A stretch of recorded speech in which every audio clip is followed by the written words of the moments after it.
Well, good morning, folks. Thank you very much for joining us. This is Jason Knight. I'm the Director of Operations over here at TAG, and we're going to have a little bit of fun with the CARES Act today. Just as we did last time, we'll do a little bit of housekeeping.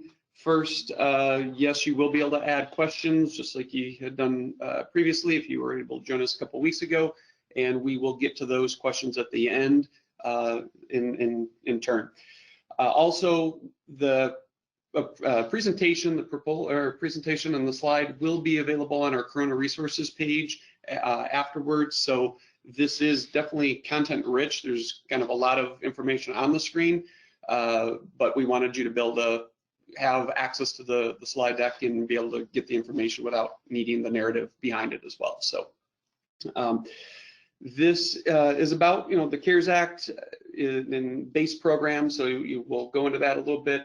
It doesn't eliminate any of the importance of the FFCRA sick pay codes that came into play a few weeks back, and we kind of talked a lot more about in our last presentation, but we'll kind of tie those together with this towards the end as well. So.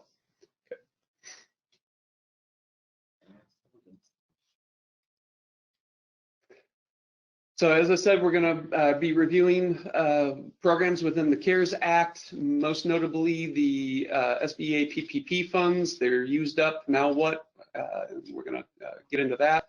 And then the programs within the CARES Act, the additional programs within the CARES Act, the EIDL and advances, retention credits for holding on to employees, and the Social Security tax deferral.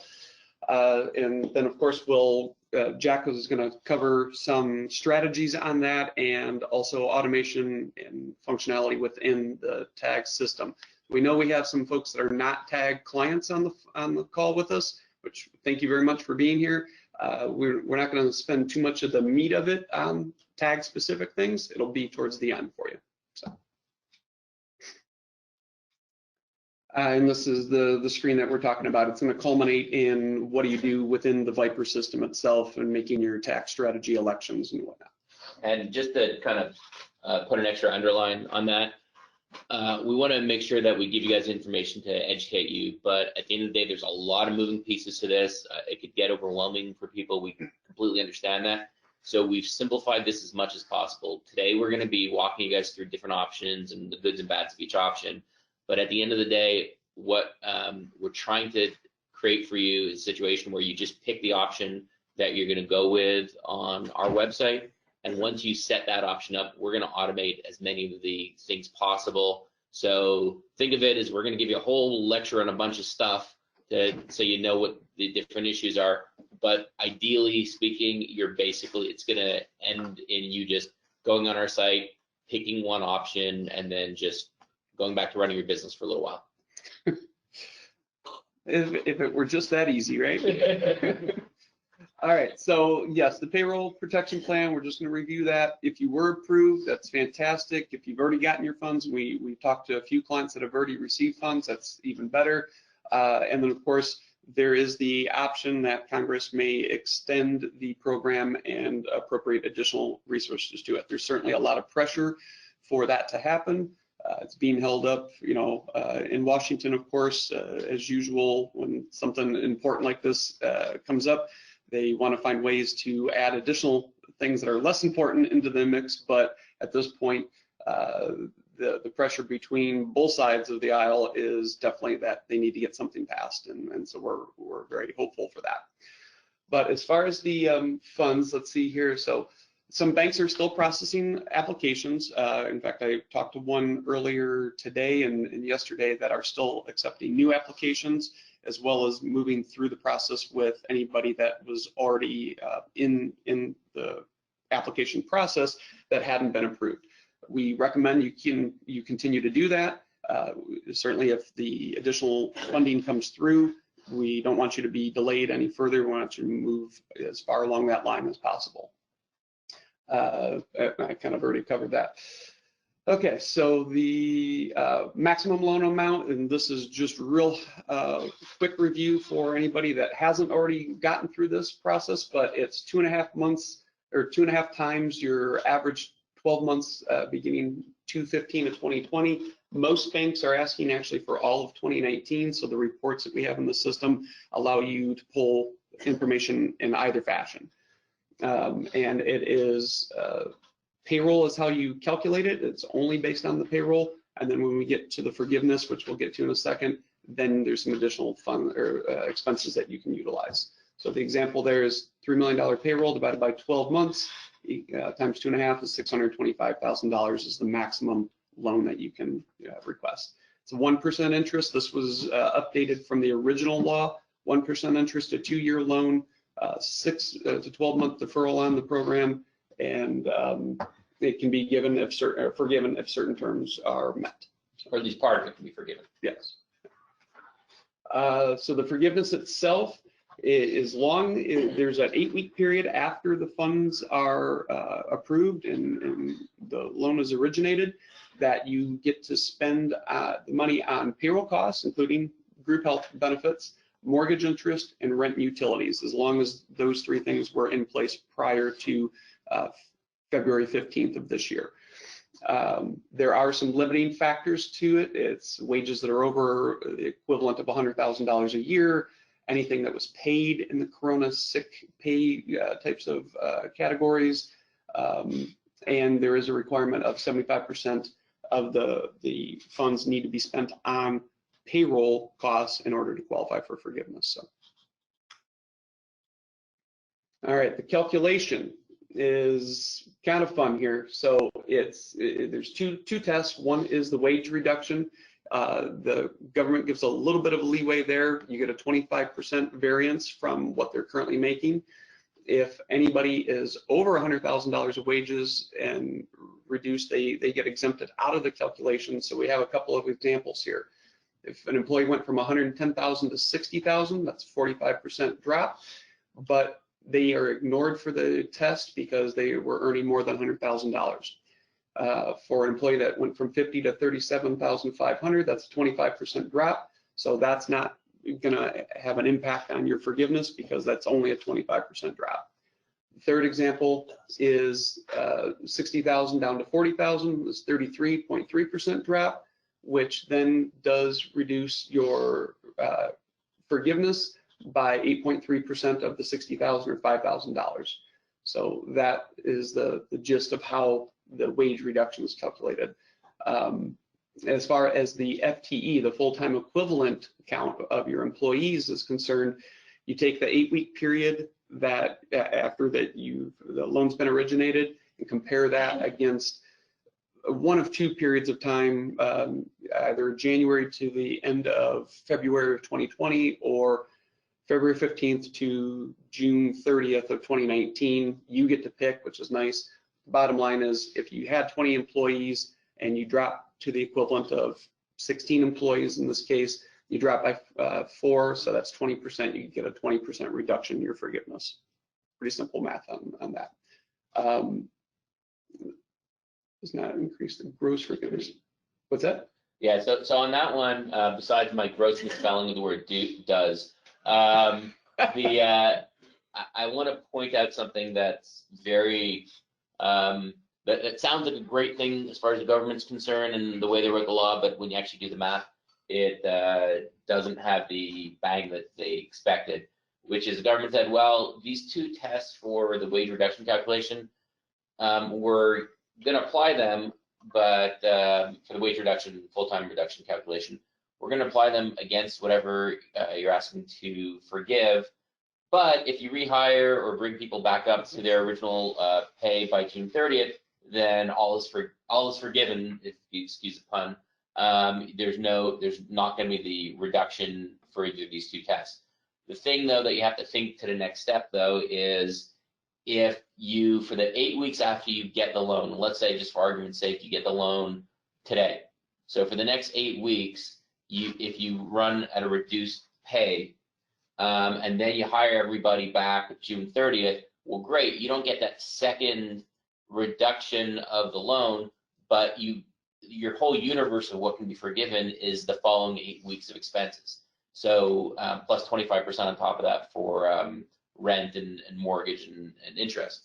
So if you, just to give an extreme example, if let's say you had $1 million of normal payroll over a 2-month period of time, and you cut your employees in half to $500,000, and then by the time you get to June 30th, you bring it back to $1 million, you're only going to get forgiveness on that $500,000 that you actually incurred in the 8 weeks following your loan. So even though you're not going to get that secondary reduction, either one of these credits, you're only getting the expense to actually, the most you'll ever get is the expense to actually incurred in the 8 weeks after you rehire the people. So, and I cover that a little bit later in kind of our recommendations, but I just want to make sure that that point is made to everybody.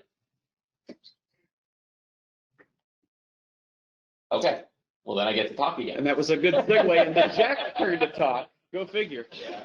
So considering everybody likes when I talk, most importantly me, let's go through a couple of different options that may make sense to you. So let's assume for a second that the SBA loan, or when I say the Paycheck Protection Loan, has not been approved for you already. Congress doesn't get their act together and they don't extend the program out, or more importantly, they may be extending it out, but you're still dealing with the banks and you just don't know what's going to happen for the next couple of weeks, even if you ultimately get the loan. So the question is, what do you do? So one option, the Economic Injury Disaster Loan, that loan also, because it's separately funded, but also oversubscribed, may be available, may not be available. But if the if this loan's not available, then there's also a normal 7A loan from the SBA, and there's also just regular loans you can get from your bank as well. So in terms of just getting access to additional cash, there's still different options, possibly the EIDL, definitely the 7A loans, and also just getting money from your bank. None of those options include any forgiveness. So you're borrowing the money, you're ultimately paying it back at this point, obviously subject to the government changing any rules, but that is a way to get some immediate cash. So I'm going to kind of skip through that. There's just a couple options, but it's the EIDL. But again, if it ends up being oversubscribed, then I'm not going to go into it too much. Okay, here is the best thing that for those people that have not and don't expect to get any PPP, payroll, paycheck protection plan credit or loan and forgiveness, the employee retention tax credit is the best option out there. In fact, in many cases, if you have less than 100 employees, or your employees on average earn less than $40,000, or your employees are really using the heck out of the sick pay codes, then financially this option may actually be better than the paycheck protection loan. So I'm going to walk through this in a little bit more detail. Now, this plan, before I walk through it, this program, which will be automated by us and we'll do all the calculations, we'll credit back on your invoice and all that kind of good stuff. And the other advantage is you don't have to apply for it. You just pick the option with us. We take care of everything else.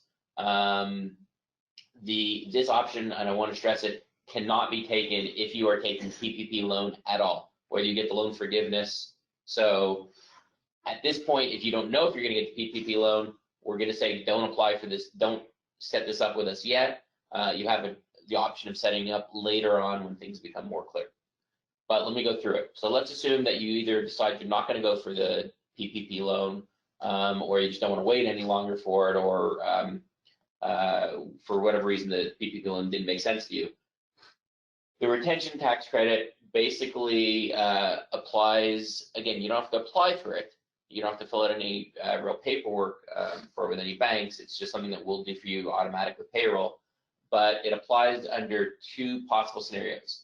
Either if your operations were partially shut down by a government act, well, that one's pretty easy to satisfy.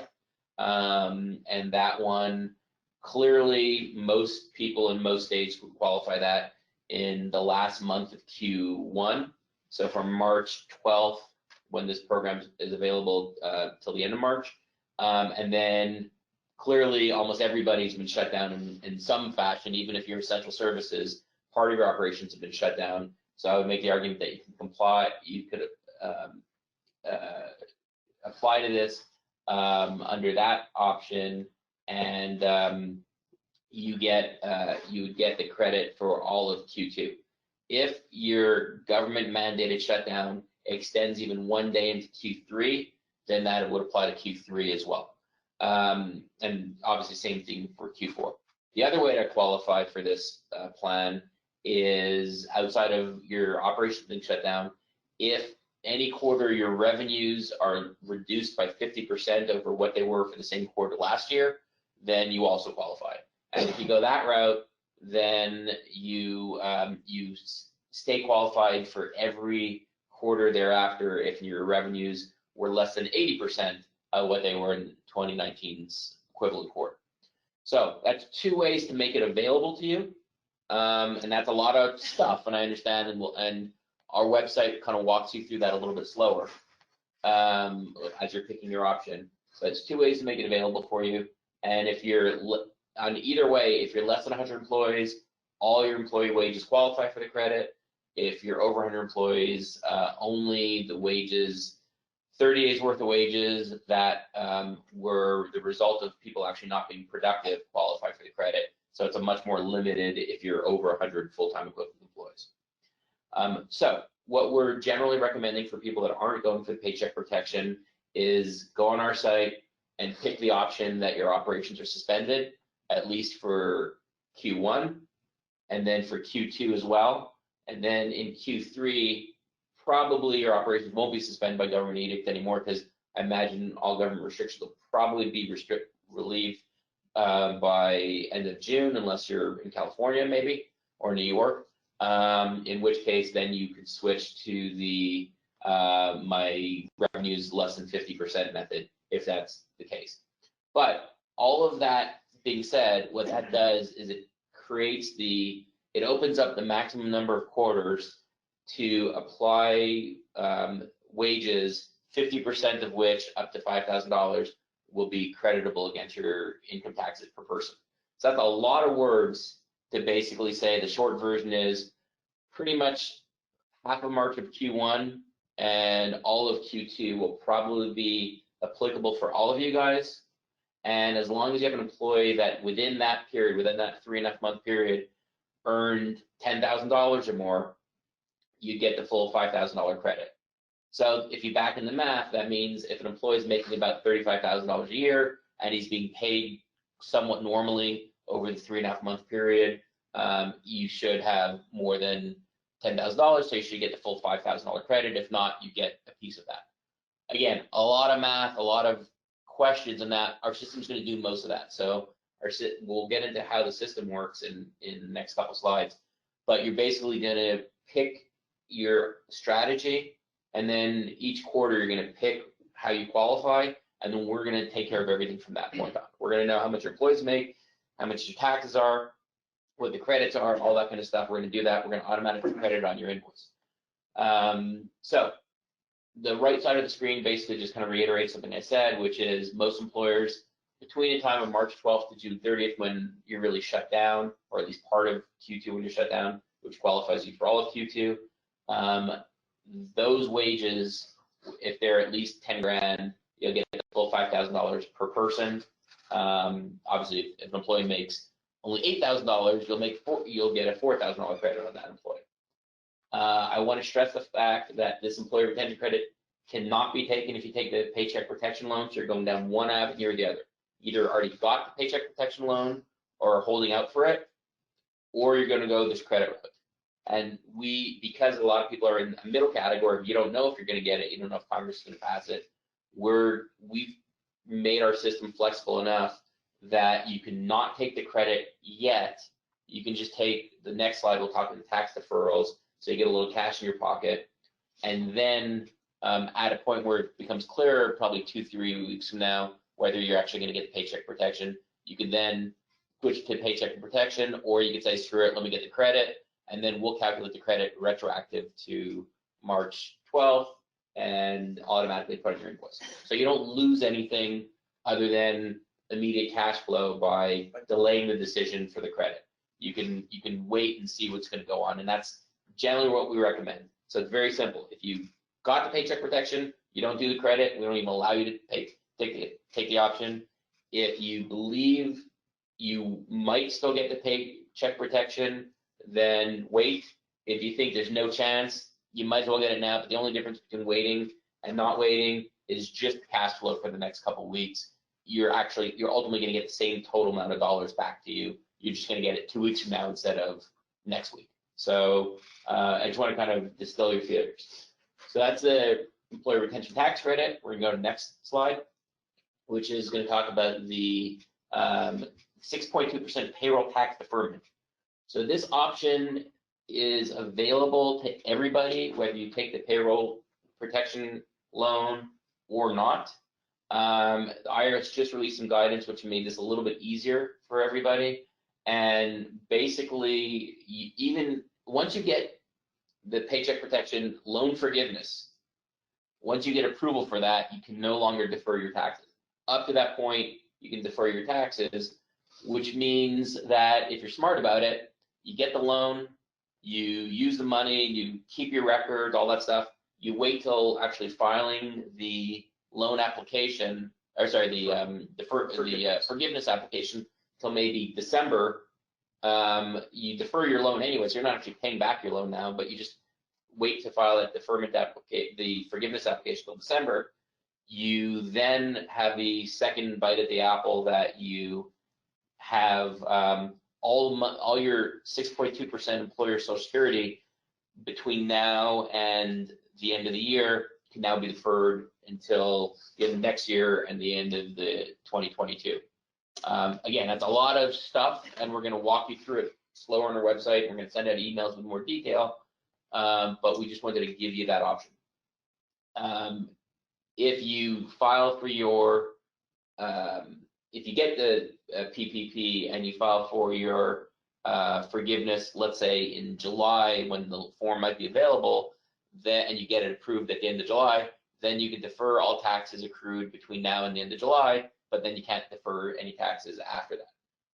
So we recommend possibly extending your forgiveness application, and absolutely you need to tell us when you get your forgiveness approved, because we're going to stop deferring at that point. If you don't tell us, we continue to defer, and then when it turns out that you got forgiven earlier on, then you're going to end up owing penalties, interest on taxes that we should have paid for you. So very important, and again, that's in the same screen we'll walk you through. Very important that you tell us if you get a forgiveness approval. You got to tell us the date of that approval. So, all right, so now that we've said all that, let me actually walk through the math of the, let's go back actually. Let me walk back through how the deferral works. So this is independent of the credit and pretty much independent of the paycheck protection loan and the forgiveness up to the point you get forgiveness.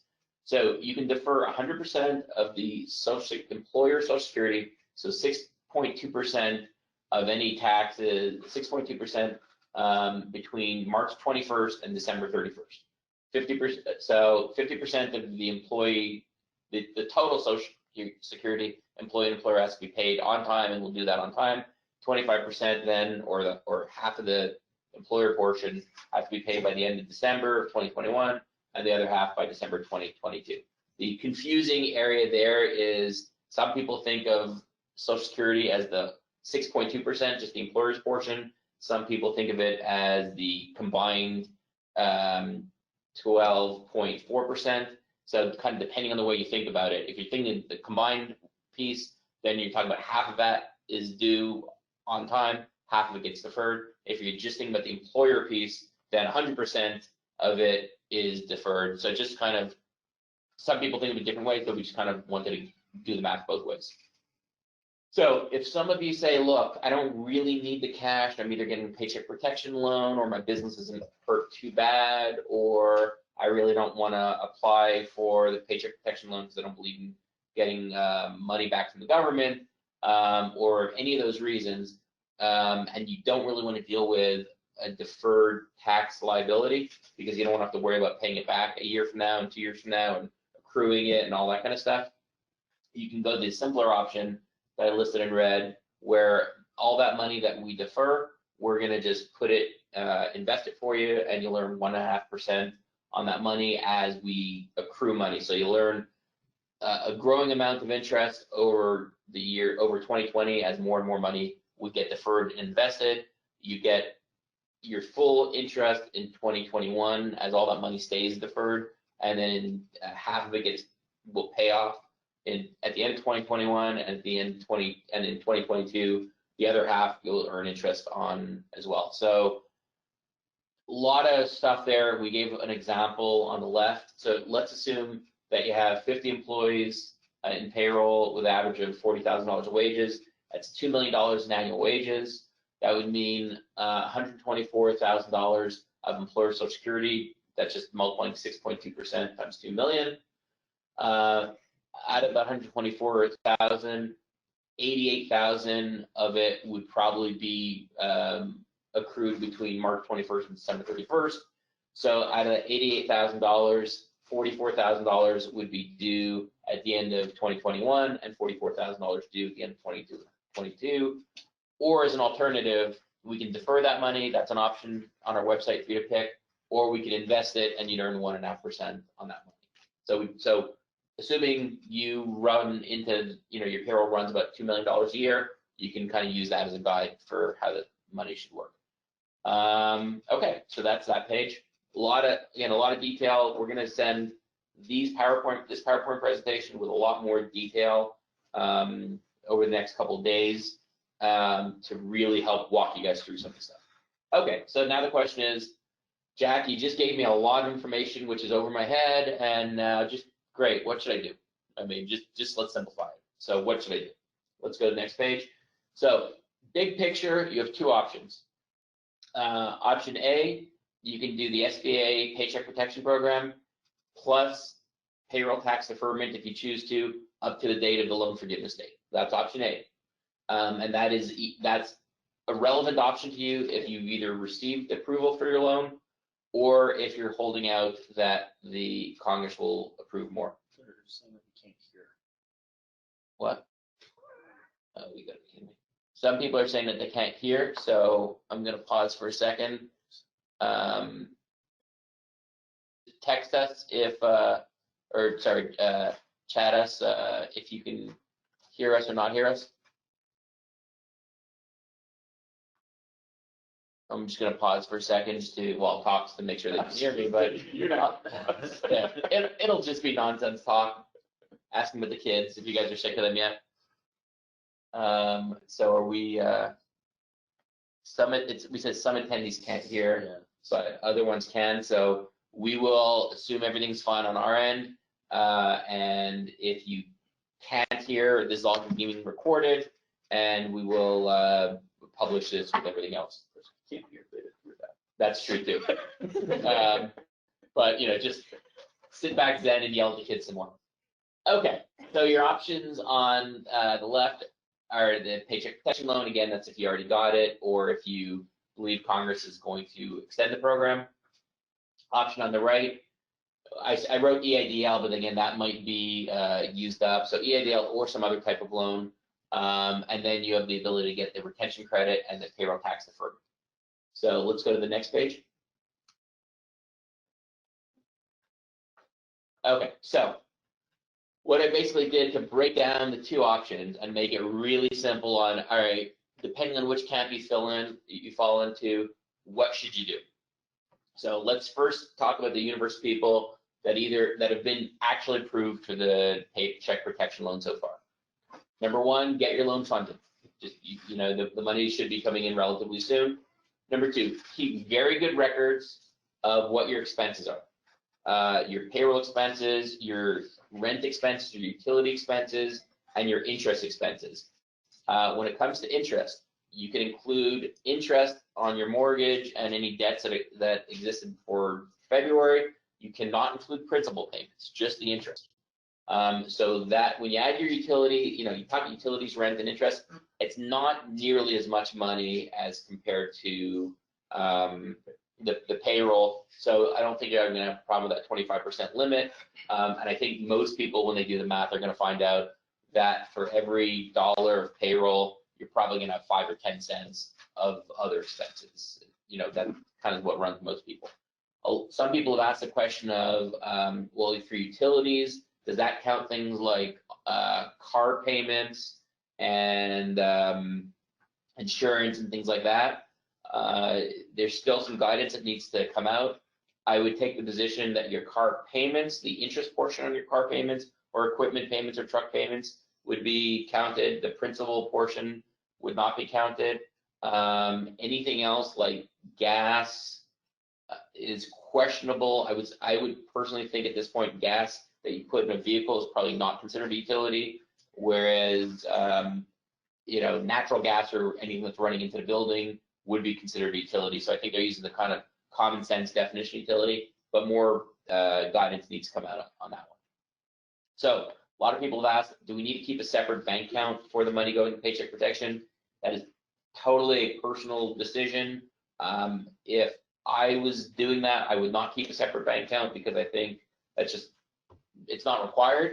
It may be a nice practice. It may be great that you could just show them a bank statement that has all the payments and it's all self-contained, but it's just not a requirement, and you can do the same job by just including the bills and the copies of checks of what you did and not require a separate bank account. So if you want to keep a separate bank account and just have payroll funded from that account and just have utilities funded from that account, go for it. But I don't think it's going to matter one way or the other. I would recommend maximizing any reasonable 8-week payroll expenses, because again, the issue that I talked about before is, although you don't have your forgiveness reduced if you rehire and re-increase people's salaries back as of June 30th. The reality is, if your wages are half of what they usually are for the 8-week period, that's a maximum that you can claim at this point. So now, if your wages are half of what they are and you don't hire people back as of June 30th, then you're only going to get back effectively a quarter of the forgiveness of your wage expense, because it's half to begin with and then discounted half again because your full-time count is half. So you're only going to get 25% of your normal wages, but you only spent 50% of your normal wages, so it's not the worst thing in the world. But to the extent that you could make sure that your wage expense within that 8-week period is as high as it otherwise would be, things like paying out your normal vacation or sick pay, hiring people back, but increasing that period of time, that would make sense. You obviously can't prepay people for wages that, if they're not working for you, but paying your sick pay or things like that to increase that would financially make more sense than having a smaller 8-week payroll expense. Same thing, you want to maximize your 8-week rent, interest, and utility expense. So not much you can do there, but I would make sure that if you're paying the rent, you absolutely write that check within that 8-week period. Don't write it before you get your funding, and don't write it 2 days after the 8 weeks is over.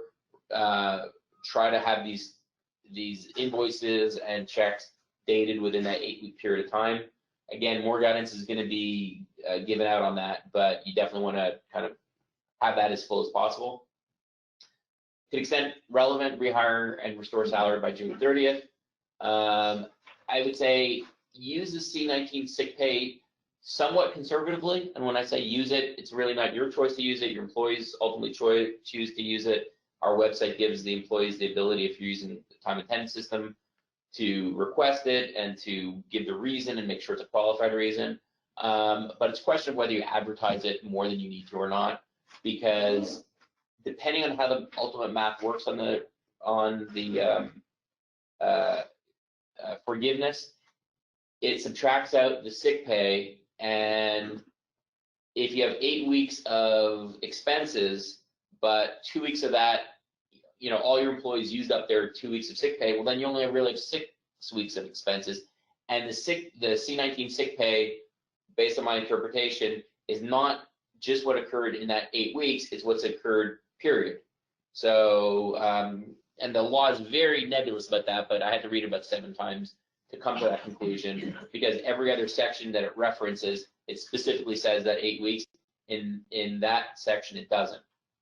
So that means if today, even before you got the loan, your employees have already used 2 weeks of sick pay, and they're going to use the family and school and all that stuff, that could add up to, 4 weeks, 5 weeks of sick pay for some employees. And then if you take your 8 weeks, you subtract out, let's say 6 weeks, you only have 2 weeks of expenses. And then the question is that what's then used to do your loan forgiveness? And is that what's used to come up with your cap or your 25%? These are unknown questions at this point, so I'm just giving you my best speculation, and the IRS hasn't given guidance, but I believe it's very possible that any sick pay you're using will reduce your loan forgiveness. Now, on the other hand, it's money you didn't spend in the first place because it came out of your taxes, but I just want to point that out. Whereas when I go to the other side and again to the tax retention credit, I think the math possibly works better in your favor. Okay, so then that's sick pay, a lot of words on that. You can request, if it's desired, you can request a 6 to 12 month loan payment deferral. And then as I mentioned before, you can delay your forgiveness application until later in the year. I'm saying December 2020. And that way, all the taxes that are accrued until that point, until you get your approval, are subject to deferral. And again, very, very important. If you get loan forgiveness, you need to tell us the date that the approval. Otherwise, you're going to incur penalties and interest because we're going to continue deferring stuff past the point that you're allowed. So I can't stress that enough. That will be on our system as well, and we'll get to a point that we're going to block payrolls from posting until people have filled that information in, because we don't want you to incur penalties that you don't need to.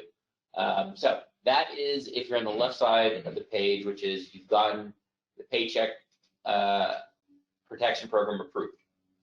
So on the right side, it's not been approved yet, and you're self-hopeful that it will be approved and Congress will extend it. So apply for the EIDL or some other program if you need the cash. If you don't need the cash, don't worry about it. I mean, many employers have said, listen, their revenues are going to be down from this. They're not desperate for the cash. They've reduced their staff, or maybe not reduce their staff. It's not going to be your best year, 2020, but you're not necessarily desperately needed the cash. If that's the case, then don't apply for any other loans. If you don't need it, no reason to go through the hassle. The only other reason to apply for the Paycheck Protection is for the forgiveness. But all the other loans don't have forgiveness, so don't apply for loans if you don't need the cash. Then I would say if you have an application on file, keep your application to PPP. I'd say if you haven't even applied yet, you are going to be behind a lot of people. So even if Congress doubles that, my guess is that money is going to be gone well before your application sees the light of day if you haven't applied for it yet. If you've applied for it and you're somewhere in the mix, I think you got a better chance. Don't withdraw it. Let the bank continue it. There's no harm in filling out the paperwork to apply for it for those banks that are still accepting. But I will tell you that if they've authorized $380 billion and you haven't applied yet, they're going to probably have to authorize another trillion and a half for it to finally get to your application if you haven't yet applied. And that's probably more money than I think Congress is going to authorize. They might double the program. I don't think they're going to quintuple it. So you're going to keep the application. You're going to turn on the 6.2% SOAR website. We're going to show you how that works. You're going to turn that on. There's no downside to turning that on. That's money in your pocket right now. As soon as we turn it on, we're going to go back to March 21st and credit you for all of that money. And one difference I said is on the left side, if you got the Paycheck Protection and you turn on the debt forgiveness, the 6.2% forgiveness at the bottom of the screen on the left, you're probably better off taking the interest option because you don't need the cash. You might as well get the interest, the 1.5%. On the right, if you do need the cash, then when you pick the tax deferment, you're probably better off taking the deferment option as opposed to the interest option. But again, if you don't need the cash, take the interest option. You might as well simplify your accounting and just have some additional interest show up on your invoice.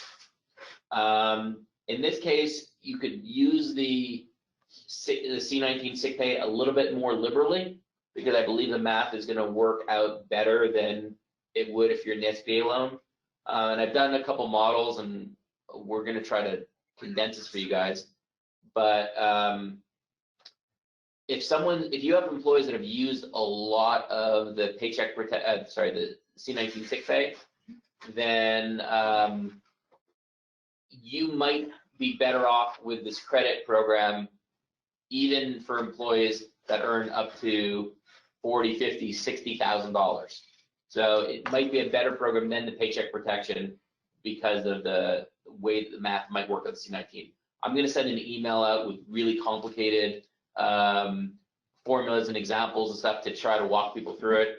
It takes a little bit of a PhD to kind of understand it. I'm going to try to simplify it as much as possible and send you guys a Excel sheet that you kind of see, how things work both ways.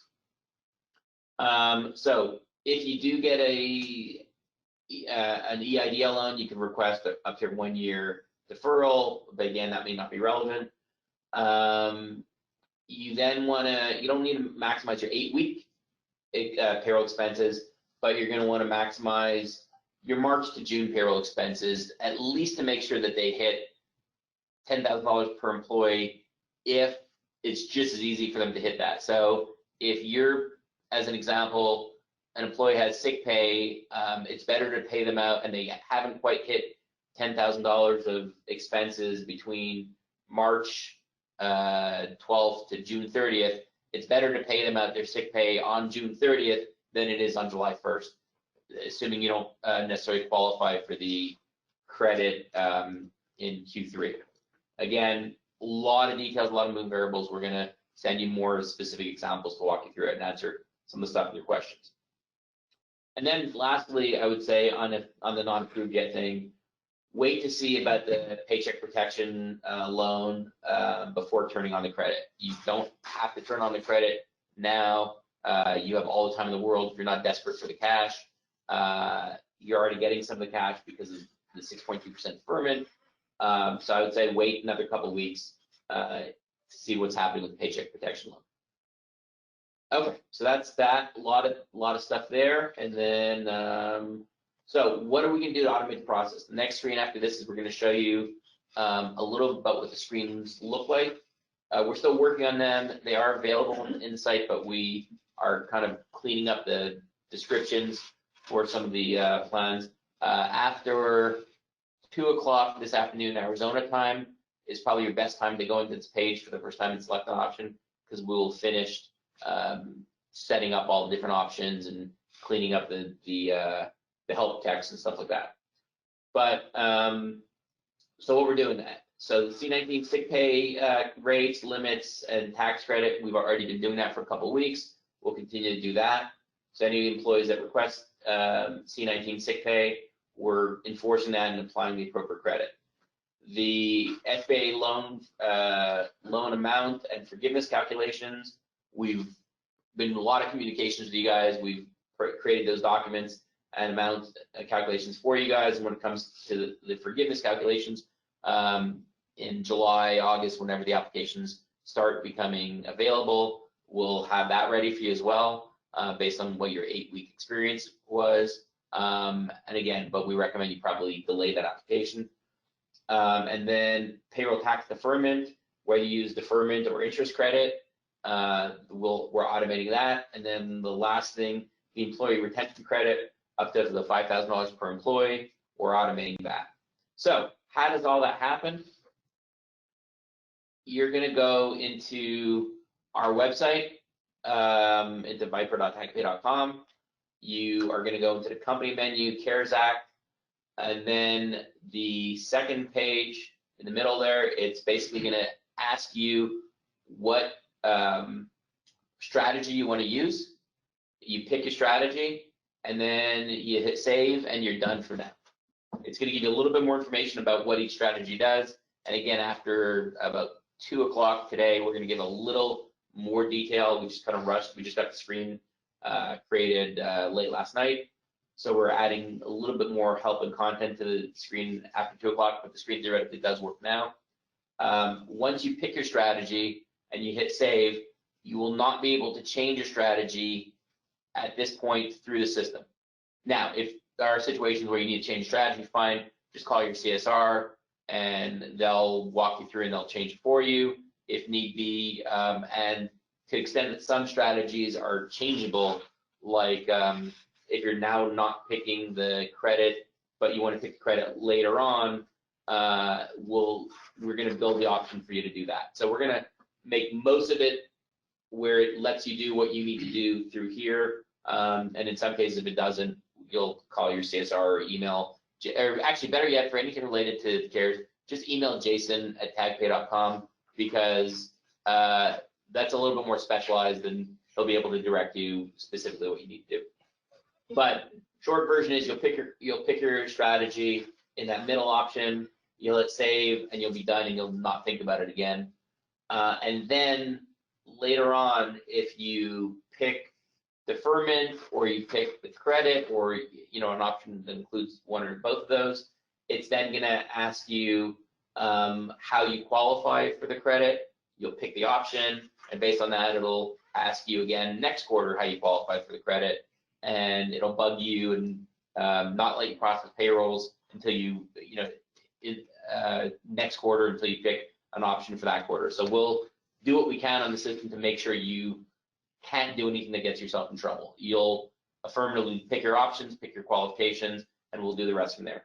Same thing if you do pick something that has either the deferment or the interest, the system will ask you your SBA approval date, forgiveness approval date, and it'll bug you until you tell that to us. So that's kind of how the screen looks. And again, you just go into it from the CARES Act and on the company menu. But give us till 2 o'clock Arizona time today, which is the same thing as 2 o'clock California time, 5 o'clock New York time, and we'll add a little bit more content for you just to help walk you through it. And more importantly, if you do have questions, email Jason, because he's just a glutton for questions. Jason@tagpay.com. Okay, so I think Just keep saying that. Say it Just keep louder. I think the Jack@tagpay.com email has been disabled, but I know the Jason@tagpay.com email just works. You might start forwarding the other Yeah. one too. Yeah. So, all right, so that's that. I think that's it. So now we're just going to open ourselves for questions that you guys have texted the time. So let's jump into questions. All right, so okay. So plan for EIDL, got a confirmation, says we should take about a week. I've not heard anything. Okay, so if you've got a confirmation number, I guess the question is, did you get a confirmation that they got your application, or did you get a confirmation that your EIDL has been approved? I assume based on the question 4.8, so you should theoretically by law get a $10,000 advance on the EIDL within 3 days of applying.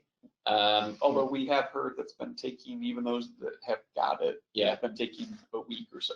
Okay, so, but now since that was 4.8 and today is 4/17. 4/17, I'm assuming by that question is that you just got a confirmation number that they received your application, not that you've been approved. If they received your application, then again, we don't know if they're still funding applications. We got the idea that that's already been saturated.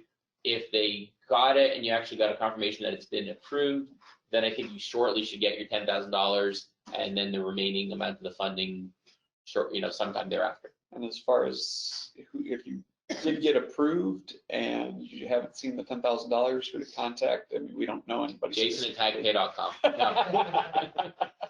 We don't know specifically anybody at the SBA, but reach out to the SBA and ask somebody there to find out the status. Yeah, because the EIDL is actually directly through the SBA, whereas the paycheck protection is through the banks. Correct. So yeah, I would imagine go to the SBA website I imagine they're going to be completely unhelpful. They're going to give you generic information. They're way overwhelmed.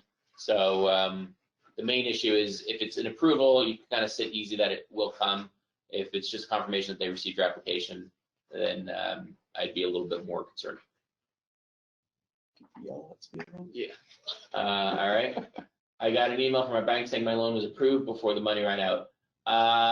So the question is, how is it approved?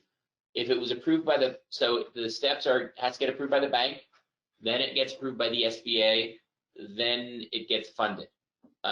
If you got something that says it was approved by the bank, but you haven't got anything that's approved by the SBA, I'd contact your bank and verify that it's been approved by the SBA or not.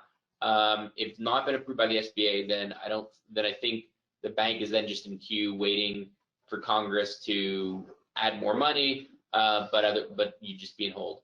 If you got a notice that it's actually been approved by the SBA, then you're golden and you should receive the money shortly. Most banks, once you get through the approval process, the funding is actually relatively quick.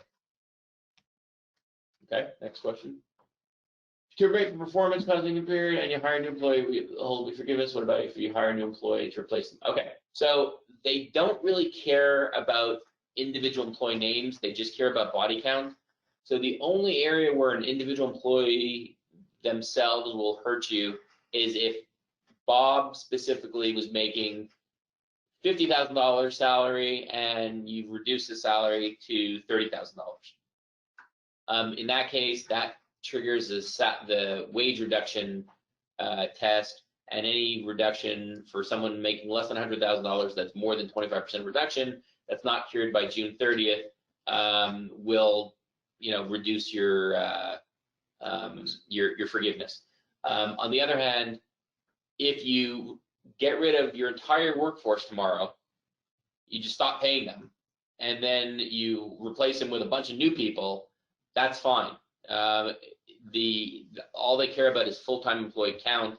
They don't care about what specific person happened other than the wage reduction. So I'd probably say if you're gonna go home or go big, if you're gonna reduce someone's salary, just get rid of them. It's a lot easier. But no, seriously speaking, yeah, it just matters for the wage reduction. For the full-time count, it doesn't matter at all who the people are. It just matters numbers. And again, it's full-time equivalent count. So person working 30 hours, 4 people working 30 hours is the same as 3 people working 3 full-time equivalents. Okay. And by the way, to touch on the second point, they don't care about the reason. Someone left because they embezzled from you, or because for cause, or because layoff related to Corona, or whatever. It just doesn't matter. It's just numbers. Their reason doesn't matter at all. If you're continuing to be able to make payroll now, but are concerned about the coming months, economic follow-up, or sales move, maybe are we still eligible?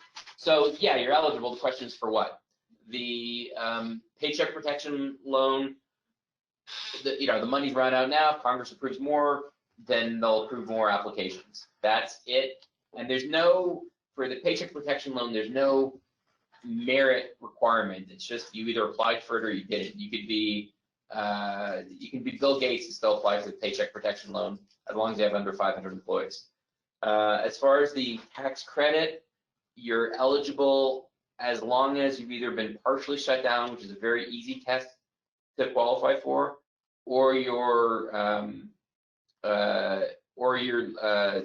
revenue is less than 50% of what it was the prior year, same quarter. So the strategy for this person, I would say, would be, if you're not doing the paycheck protection loan, is start doing the credit as you've been partially shut down. That'll cover you for March and Q2. And then in Q3, you'll just see how things go. And if your revenue's down 50%, then you could also qualify in Q3.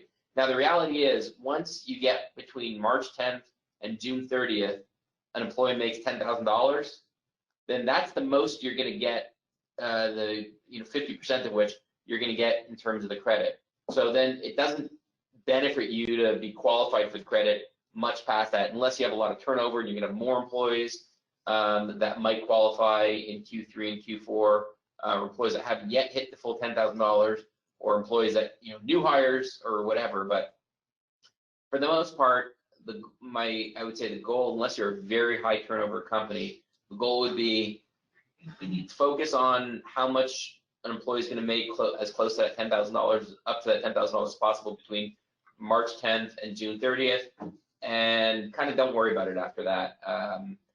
We have no idea what laws are going to be passed between now and then, if government shutdowns are going to be extended past June 30th, at least enough that you can still qualify to extend the period of time you can make the employee can make $10,000. And again, it's only $10,000 per employee of wages, so that's $5,000 of credit. So it's pretty easy for someone to hit $10,000 of wages plus health insurance, by the way.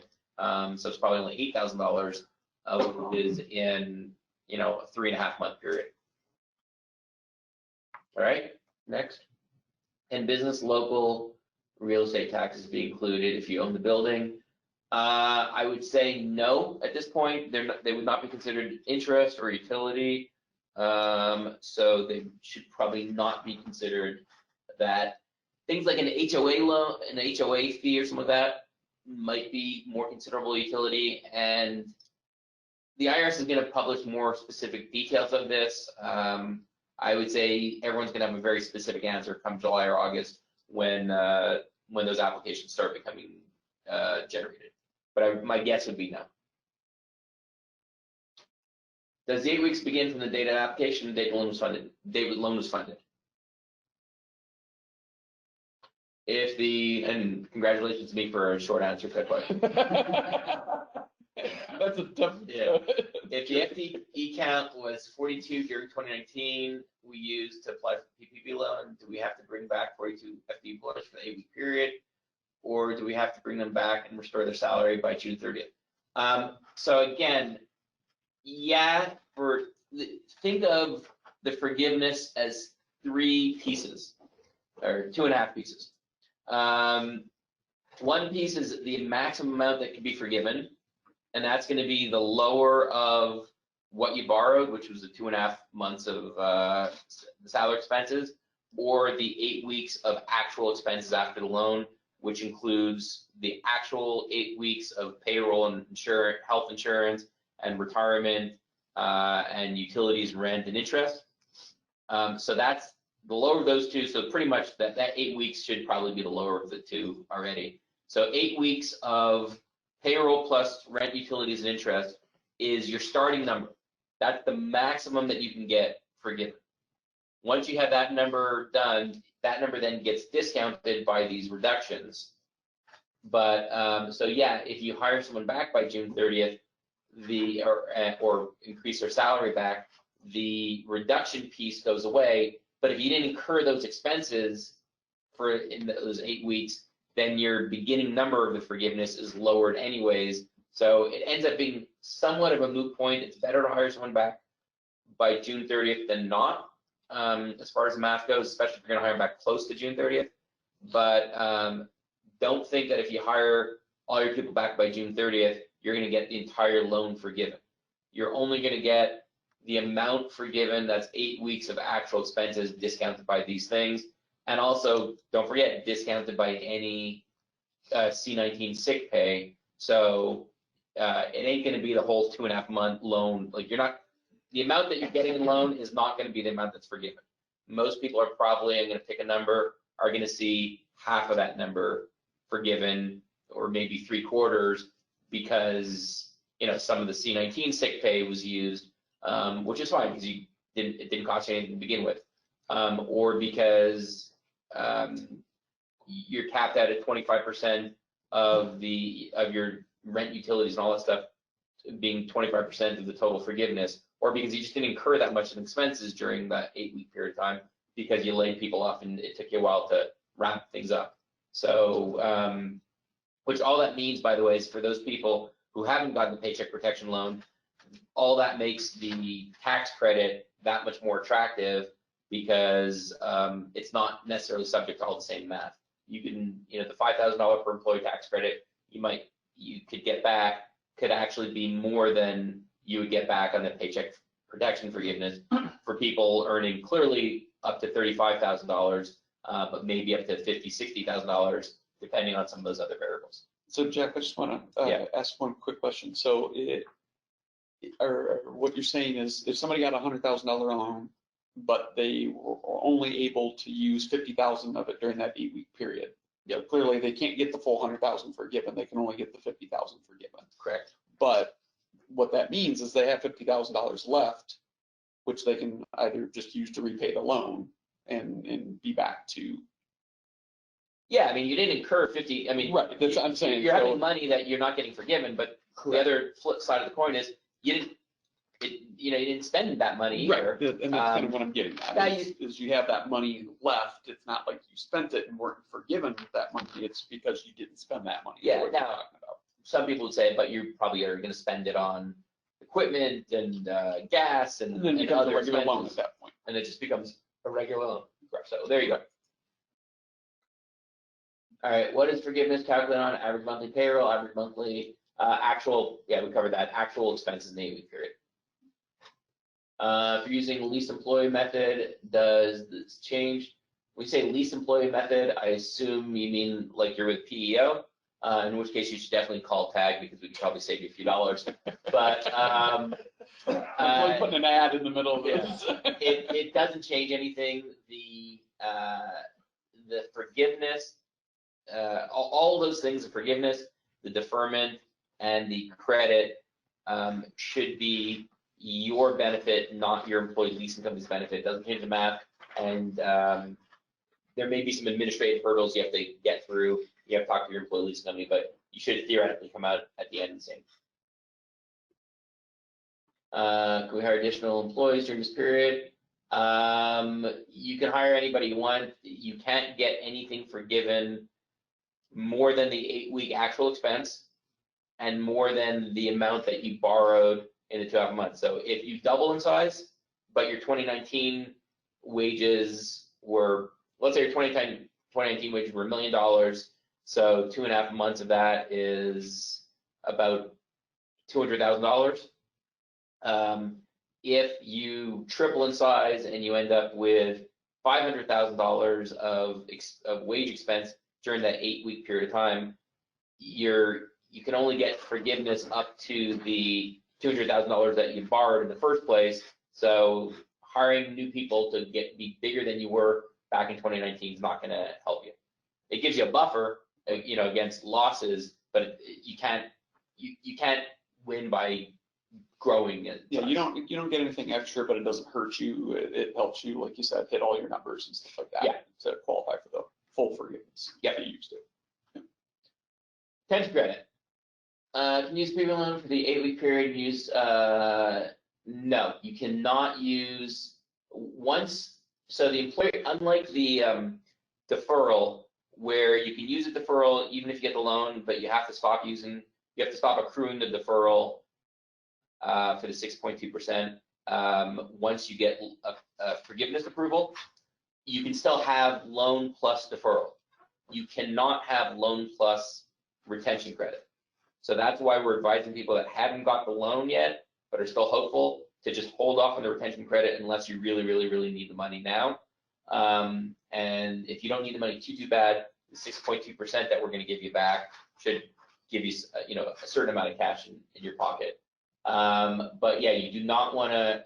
Those are two different doors. You're either doing paycheck protection or you're doing employee retention. That's it. We have an unaffiliated company that's paid under an umbrella management company. Over our employees, the individual entity is only paid. Umbrella is listed 75 to 25. The employee retention credit, I believe, does use combined affiliation. So if the combined affiliation works a few different ways, but if there's common ownership between the two companies, and I think it might be if there's 50% common ownership, then everybody would be counted as one for purposes of being over 100 or under 100 for purposes of the retention credit. We can get a little bit more information about that, but that's what I've read so far. It is a refundable credit. Oh, one thing I neglected to talk about, both for the retention credit and the deferment. So the deferment is going to be calculated based on 6.2%. So in a normal payroll, your employees withholding taxes may be 20%. You have employee Social Security of 6.2%, employer Social Security of 6.2%. You have employee Medicare of 1.45%, employer Medicare of 1.45%. So roughly speaking, 35% of your gross pay is set aside for 941 taxes. So at these two programs, and that's the taxes that we collect from you every payroll, and we pay out every 3 days after, and then we file a return every quarter. So the way the math works is the deferment is going to be just the employer's 6.2% out of that, that 35% that I just added up. The deferment, you can defer, and it's going to apply after we do any sick pay credit. We're going to do the deferment, and you get that money back. If the deferment obviously can't ever become more than your 941 tax because it's just a piece of it. The sick pay credit theoretically can, if you have a whole bunch of sick pay and a whole little amount of wages in the next quarter, your sick pay credit could theoretically become more than your 941. If it becomes more, we'll credit you on your invoices up to whatever would have been withheld, and anything more would have been a refundable credit that you can file a Form 7200 and get back early before we file your 941. Same principle applies for the retention credit, which is theoretically your retention credit, the $5,000 per employee, could be calculated, could become more than your total 941 tax liability, which probably wouldn't happen, but if it did, then that will credit you the difference on your invoice, and if it becomes more than that, that amount would be refundable on your 941, and if you want to get that money early, you can file a 7200, which we can supply you, or you can just download it to get an advance against that. But that's the way the math works. That's less likely that your $5,000 credit, retention credit, would be more than your 941 liability. So that's that. Okay, tax deferment for employees make over 40,000. Can we? Yeah, the tax deferment is on all wages up to the entire Social Security base, which is what, $130,000 ish. So yeah, you get to defer the 6.2% or choose the interest option on that 6.2% on all Social Security wages. So for each employee up to the 130,000, give or take. So that's that. If we have less than 100 employees, can we qualify for payroll tax deferment? Yeah, the payroll tax deferment does not care about your employee size, so you qualify for it no matter what size you are. Technically, the employee tax credit you can get whether you're under 100 employees or over 100 employees. It just kind of sucks if you're over 100 employees because the amount that you're able to apply towards that is severely reduced. To get the full $5,000, if you're under 100 employees, you could get that full $5,000 on an employee that makes as little as like $30,000, depending on how many quarters you qualify for, or even $20,000 if you qualify up until third quarter. So at 20 or 30, let's call it a $30,000 employee, you can get the full $5,000 credit. If you're over 100 employees, the way the math works is you only get credit on a maximum of 30 days of their income, and only of income where they weren't really working for you, where it was truly attributable to you paying them just because you want them to keep getting a paycheck. So if you do the math, that person would have to make, $120,000 a year for you to get the $5,000 credit. It just over 100, that credit really goes down to almost nothing. There's a couple of ways we're going to see how to maximize that amount if you're over 100 employees, but it's just not nearly as good as if you're under 100 employees. Okay. And again, that's a tax credit, the tax deferment, doesn't matter your size. Will wires ACH for rent and utilities be okay, or do they need actual checks? It's just proof of payment. So I wouldn't, anything you pay in cash, make sure you get a hell of a receipt, but wires, ACHs, that's all fine. Yeah, if you have a bank statement and an invoice, that's fine. Just keep your accounting as simple as possible.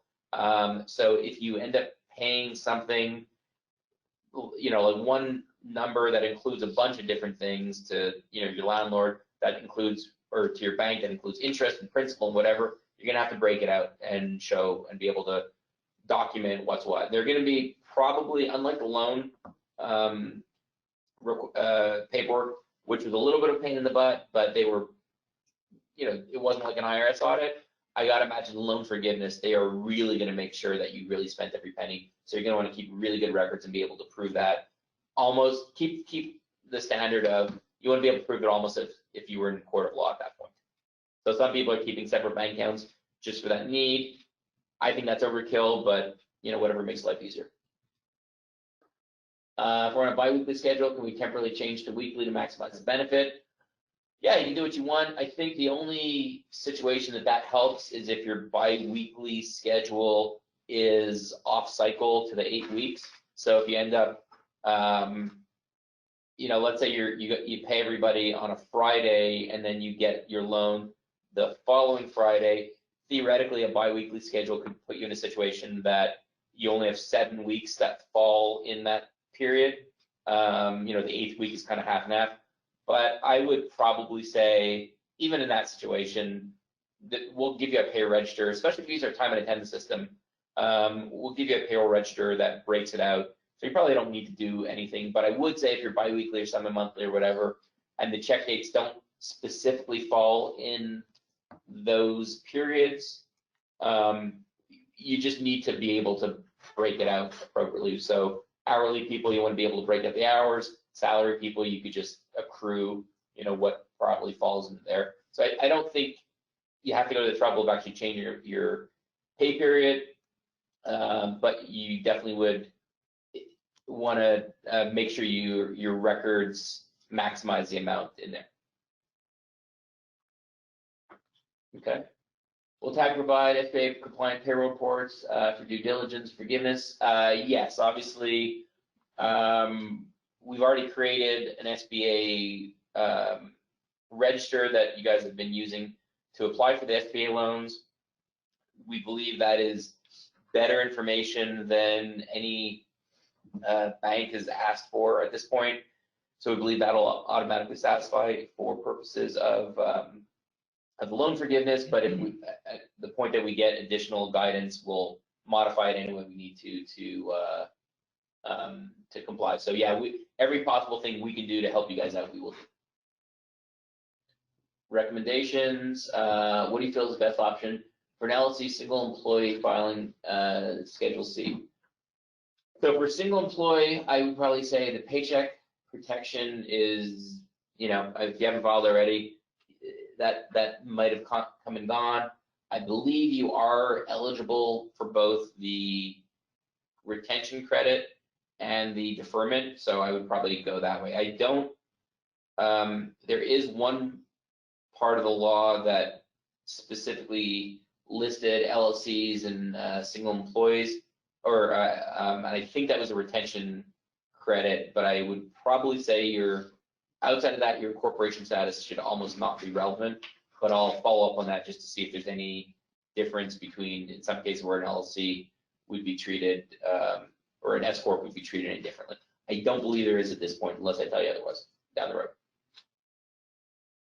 We received the PPP funding and reduced salary by 20%. If we have making 20% less right now, suggest we restore the payroll to 100%. So again, that's your choice. If you restore it by June 30th, you're not going to have that second reduction of the what do you call it, of the wage reduction, but you're only going to get the funding for what you actually incur over the 8 weeks. So if you reduce it, then you know, maybe you want to pay out their sick pay. You know, if you're going to if you would prefer keep reducing their pay by 20% for the next 8 weeks, maybe pay out their sick pay so you can at least increase that 80, that actual expense, and effectively you have the forgiveness paying out your sick pay for you. Otherwise, increase it to, you increase to 100%, you get forgiveness by 100%. So I guess the best way I can say is it doesn't necessarily help you to increase it today, but it doesn't hurt you either. It's somewhat neutral, as long as you increase it by June 30th. And obviously your employees are a lot happier if you get the extra 20, if they get the extra money now, especially if you plan on keeping their pay increase after 8 weeks from now. I mean, if you're gonna yo-yo it, reduce it by 20%, or increase it now, then reduce it again, you might drive your employees nuts. Technically, there's nothing stopping you from doing it, but at one point you got to decide how crazy you want to get. The other thing I would say is, I don't think it's going to matter, but the more payroll you have, the more rent and utilities you can expense over the next 8 weeks also, because that's capped at 25% of your payroll. But rent and utilities don't usually add up to 25%, so it probably is not that big a deal. If headcount reduces and everyone is under the 100 threshold, can you maximize the loan forgiveness by bonusing employees during an 8-week period, or are there calculations per employee that are preemptive? No, you can. It's actual expenses as long as everything's capped at, let's call it $16,000, because that's 8 weeks worth of $100,000. So you can pay them bonuses and commissions and all that stuff to maximize that. The advantage of doing that ultimately is to your employees more than it is to you, because you're paying that extra money, you're getting it forgiven, but it's kind of like, it's $1 of expense with $1 of forgiveness, so it doesn't cost you anything. It ultimately goes for employees. It doesn't really increase your bottom line as long as you're, if everything's back to normal by June 30th, your bottom line doesn't really change whether your salaries are higher in the 8-week period or lower in the 8-week period. Because ultimately it's money that's going to your employees and being forgiven. Yeah.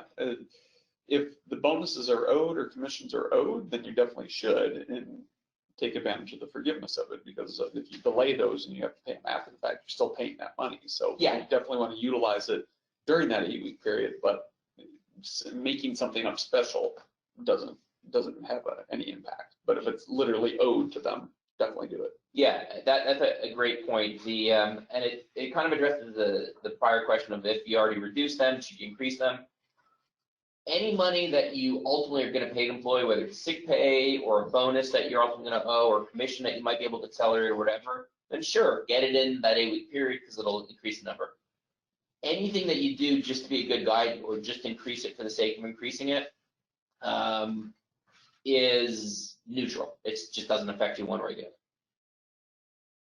other. We applied for PPP, but also 1099s. What do you recommend 1099s? So your 1099 people, the IRS has been very schizophrenic about that. The law says that you can include your 1099s. Well, here, actually, the best answer would be this.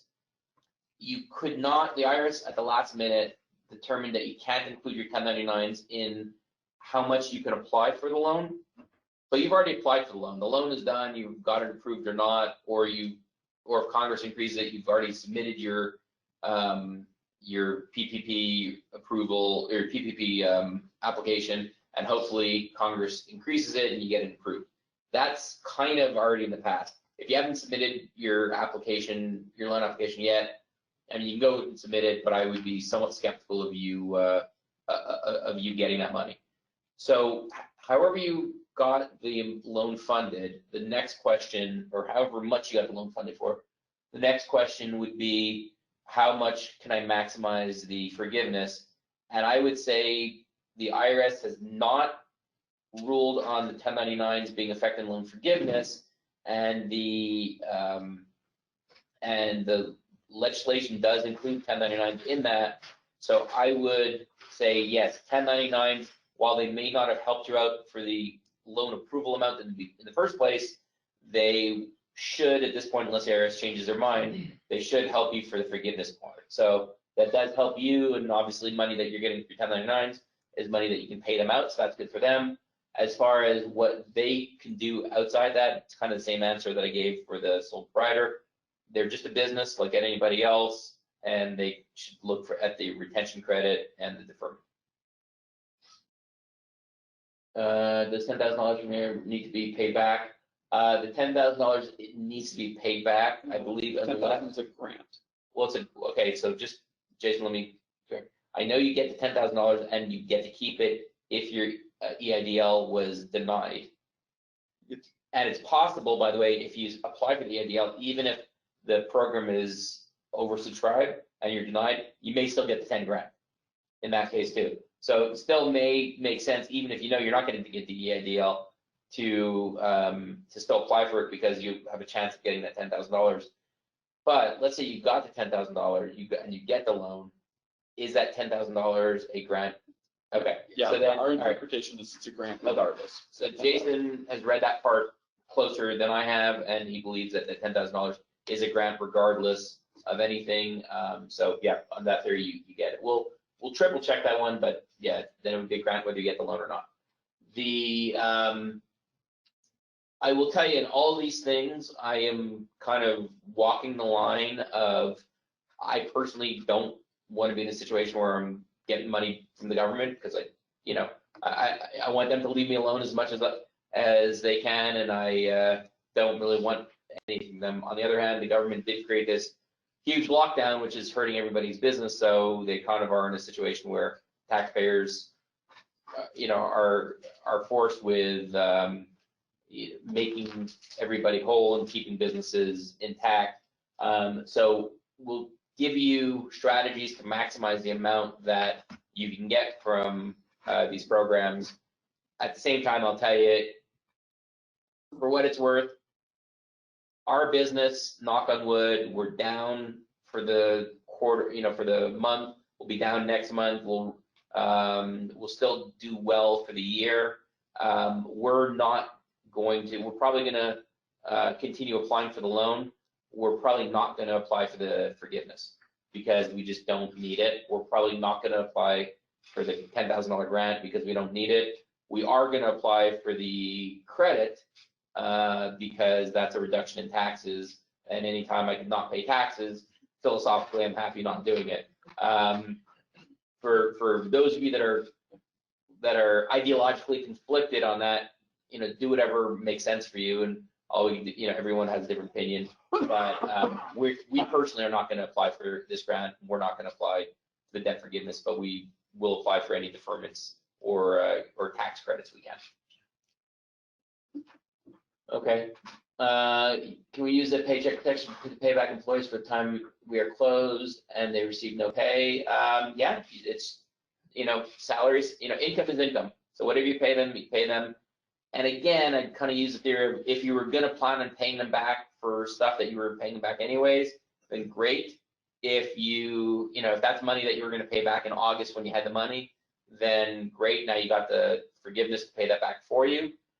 If you weren't going to pay that back and they were collecting unemployment, or they did the C-19 sick pay or whatever, but now you have all this extra free money, so you want to pay back money that you weren't going to otherwise pay back, then you're effectively neutral on that. So in the 8 weeks, to say it again, any money you're paying back to be a nice guy, it's relatively a financially neutral conversation.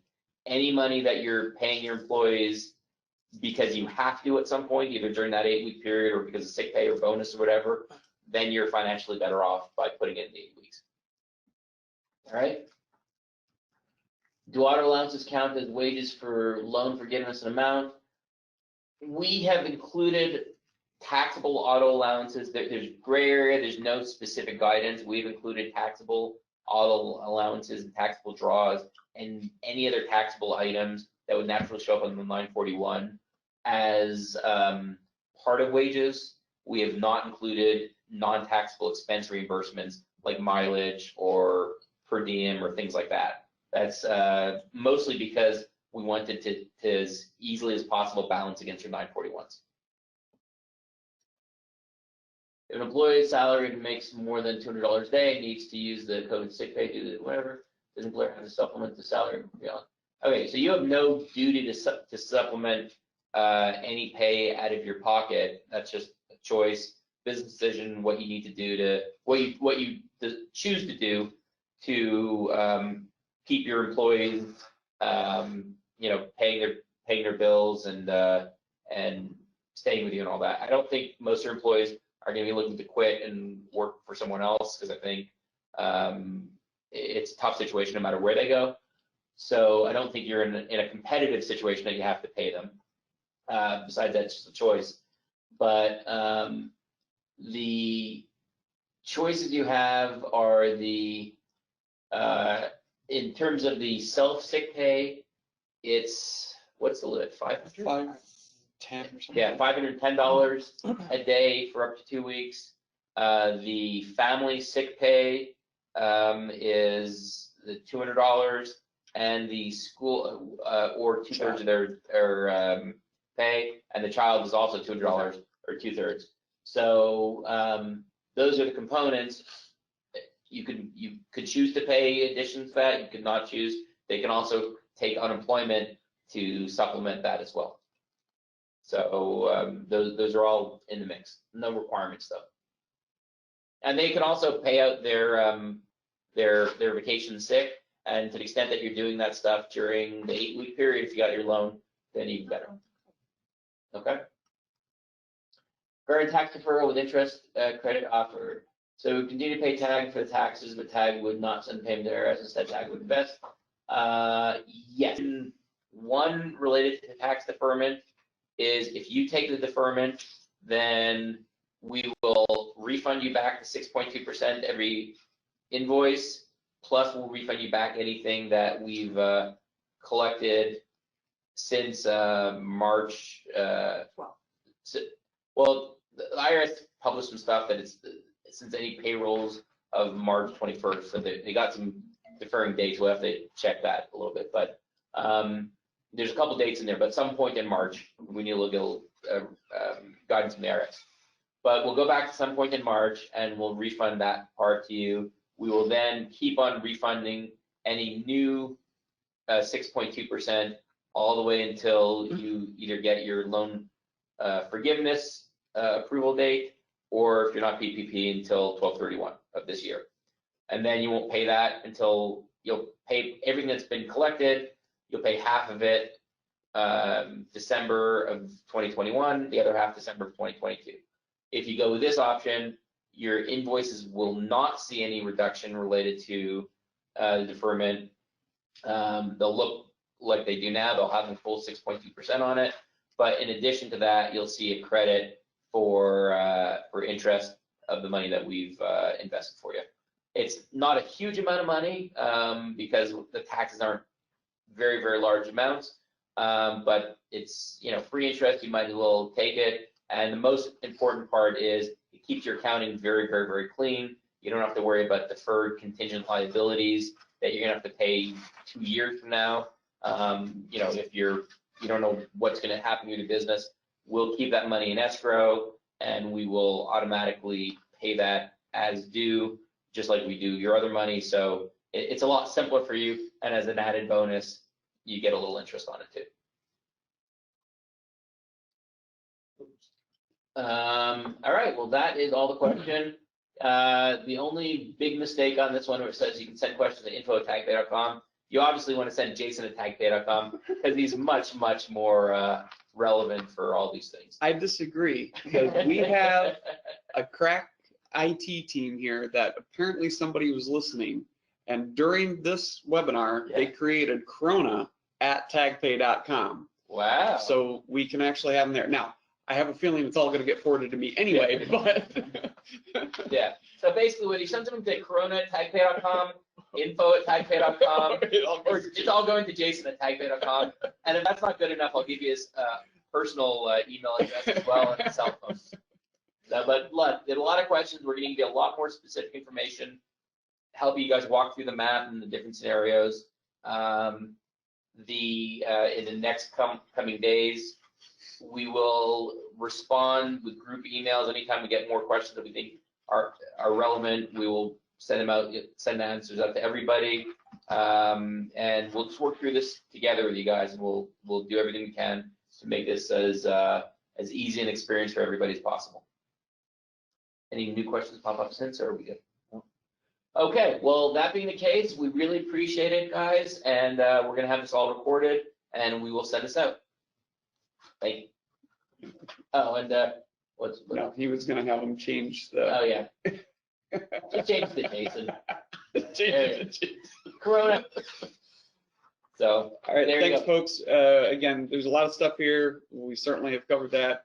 We know that you'll have additional questions or new questions that come up that maybe you didn't even have at the moment while we were going through this. We're here for you. Reach out, send the email to corona@tagbay.com, and we'll continue to update as new developments, especially new guidance from the IRS comes out on things. So, have a great weekend.